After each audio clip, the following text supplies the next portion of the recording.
পিঠাগুলো সব নকশি পিঠা সুন্দর করে ভেজে নিলাম তেলের ভিতরে। এবার গুড়ের শিরাটার ভিতরে এখানে একটা একটা করে পিঠা দিয়ে দিচ্ছি। আর এখানে আরেকটা পিঠা দেবো, এটা উঠাই নেব।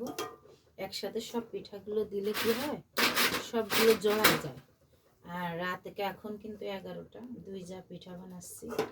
তাই এক যা আছে ক্যামেরাম্যান, আর আমি হচ্ছে যে এই যে রান্না করতেছি।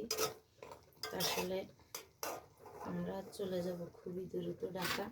আপনাদের সাথে অনেক পিঠাগুলি বানালাম, শেয়ার করলাম, দেখালাম।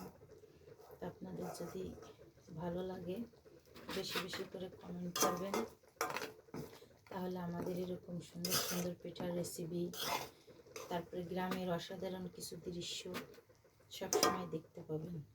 তবে এই পিঠার টেকনিকগুলো A to Z সব দেখাই দিলাম, যাতে আপনারা ঘরে বসে ডিজাইনের পিঠাগুলো কিনা পিঠার থেকে কিনে খেতে পারেন। আর এটা খেতে কিন্তু অনেক মজা। আর দেখা যাচ্ছে যে একসাথে যদি সব পিঠাগুলো ভাজাটা দিয়ে দিতেন না, তাহলে কি হতো, পিঠাগুলো কালারও সুন্দর হতো না, আর লেগে লেগে যেত। তাই এই যে দেন একটা একটা করে দেবেন। আর এই যে আরেকটা এরকম কাট করে সুন্দর করে নিংড়ে তারপর আরেকটা পিঠে ছাড়বেন। তাহলে কি হবে, পিঠাগুলো সুন্দর হবে শিরার ভিতরে দিয়ে, আর দেখতেও সুন্দর হবে, খেতেও।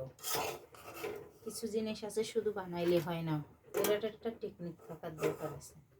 সেটা আবার কিন্তু সবাই জানে না। আসলে আমি ওইটা অনেক, এই পিঠার প্রতি আমার কোনো দক্ষ ছিল না। তবে আমার এই ছোটো দেবরের বউ এই পিঠাগুলো সুন্দর করে বানায়। আবার দেখা যাচ্ছে ও এইটা খায়, আর এই কীভাবে করতে হয় ওর এইটা ভালো দক্ষ আছে, ওর থেকেই আমার শেখা। তাই আমি এই পিঠাগুলো আপনাদের সাথে শেয়ার করলাম।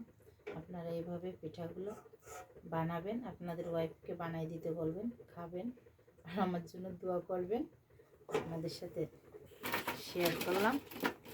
দেখেন একটা একটা পিঠা কতটা সুন্দর হয়েছে। আবার যদি আমি একসাথে সব পিঠাগুলো দিতাম, তাহলে কী হতো, আমার পিঠাগুলো সব একসাথে লেগে যেত, একটার সাথে একটা, ভালোই লাগতো না দেখতে। আপনাদের সাথে শেয়ার করলাম। আল্লাহ হাফিজ।